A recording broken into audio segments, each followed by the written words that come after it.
Hi friend, வணக்கம். நான் உங்கள் ஃப்ரெண்டு காஞ்சிபுரம் பேசுகிறேன். இன்றைக்கி வீடியோவில் என்ன பார்க்க போகிறோம்னா, நம்முடைய யூடியூபர்ஸ் நிறைய பேர் வீடியோலாம் போடுறோம். அந்த வீடியோவில் டைட்டிலில் தமிழெல்லாம் இருக்குது.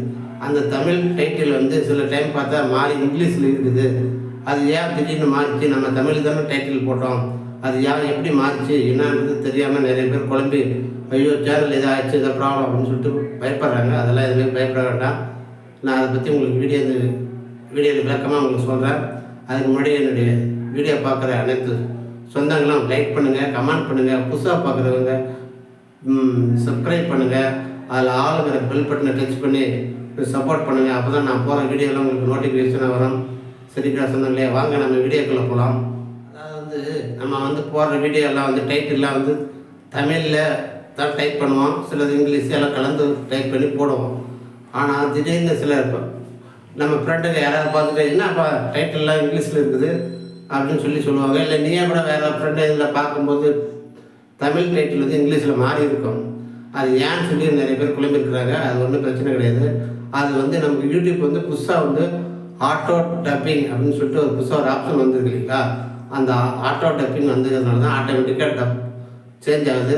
அதாவது நம்ம வீடியோ பார்க்குற வியூவர்ஸ் தகுந்த மாதிரி அது மாறி மாறி கொடுக்கும். இப்போ வெளிநாட்டிலலாம் பார்க்குறாங்க, வெளி ஸ்டேட்டில் பார்க்குறாங்களா, அவங்களுடைய லாங்குவேஜுக்கு தகுந்த மாதிரி நமக்கு அவங்களுக்கு வீடியோ காட்டும். அப்போ தான் அவங்க நம்ம வீடியோவை பார்ப்பாங்க. அந்த லாங்குவேஜ் மாதிரி அவங்க பார்த்தாங்கன்னா நமக்கு வியூஸ் நிறைய அதிகமாக வரும். அதனால் நமக்கு ஒன்றும் பிரச்சனை கிடையாது. அந்த ஆட்டோ டைப்பிங் நமக்கு கொடுத்துக்கிறதுனால தான் அந்த மாதிரி மாறுது. வீடியோவை ஸ்கிப் பண்ணாமல் ஃபுல்லாக பாருங்கள், கடைசி வரையும் பாருங்கள் சொந்தங்களே. உங்களுக்கு சிம்பிளாக சீக்கிரமாக சொல்லிடுறேன். ஓகே, இதில் ஒன்றும் இல்லை. நம்ம கொஞ்ச நாளைக்கு முன்னாடி யூடியூப் நமக்கு ஒரு புதுசாக ஒரு அப்டேட் கொடுத்துருந்தாங்க. நான் கூட ஒரு வீடியோ போட்டிருக்கேன் பாருங்கள். இதுக்கு முன்னாடி போட்டிருந்தேன். ஆட்டோ டப்பிங், ஆட்டோமேட்டிக்காக டப்பிங் லாங்குவேஜ் மாறுது. ஆட்டோமேட்டிக்காக மாறுற மாதிரி டப்பிங் எப்படி எனாமல் பண்ணுறதுன்னு சொல்லி வீடியோ போட்டிருக்கேன்.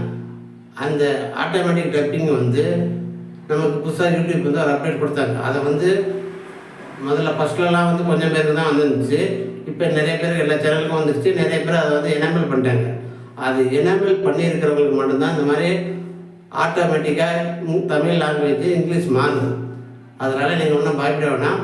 அது எதுக்காகனா, எந்த கண்ட்ரியில் எந்த ஸ்டேட்டில் இருந்தாலும் அந்த லாங்குவேஜ் அவங்களுக்கு தகுந்த மாதிரி மாற்றி கொடுக்கும். அவங்க பார்ப்பாங்க. அது பார்க்கறதுனால நமக்கு வியூஸ் அதிகமாகும், அதேமாதிரி சப்ஸ்கிரைபர் அதிகமாகும். இதனால் சேனலுக்கு எந்த ஒரு ப்ராப்ளமும் வராது, பயப்பட வேண்டியதில்லை. அது சில பேருக்கு ஹிந்தியில் கூட மாறிக்கிறதா சொல்லியிருக்காங்க.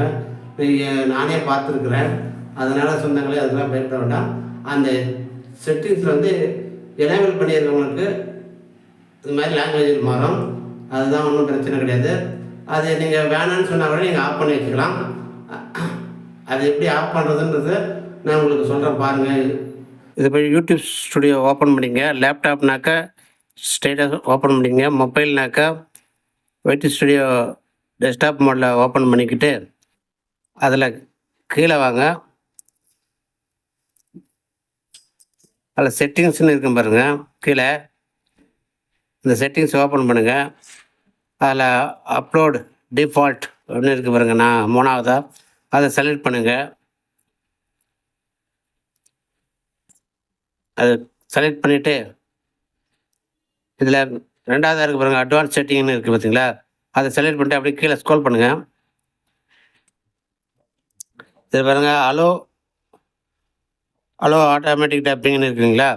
அதுதான். அது டிக் ஆகிருக்குங்களா? டிக் ஆகிக்கிறதுனால எனேபிள் ஆகிருக்குன்னு அர்த்தம். இப்போ நமக்கு அந்த இது வேண்டான்னு சொன்னாக்கா டிக்கை எடுத்து விட்டோம்னாக்கா நமக்கு போயிடும்.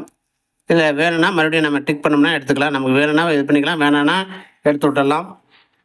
உங்களுக்கு வேணான்னு சொன்னால் எடுத்து விட்டுட்டு கீழே பாருங்கள், சைடில் ரைட் சைடில் கீழே சேவ்னு இருக்குது பார்த்தீங்களா? அந்த ஆப்ஷன் பார்த்தீங்கன்னா சேவ் ஆகிடும். நான் எனக்கு இருக்கட்டும்னு சொல்கிறதுனால நான் டிக் பண்ணிட்டு அப்படியே விட்டுறேன். நான் அதை இது பண்ணல, எனக்கு ஆட்டோ டைப்பிங் இருக்கட்டும்ன்றதுனால நான் விட்டுட்டு நான் அப்படி க்ளோஸ் பண்ணிட்டு வந்துட்டேன். உங்களுக்கு வேண்டாம்னா அதை சேவ் கொடுத்துருங்க. அவ்வளோதான். இது போல் நீங்கள் ஆஃப் பண்ணிட்டீங்கன்னா உங்களுக்கு ஓகே ஆகிடும். இந்த வீடியோ பார்த்ததுக்கு தேங்க்யூ.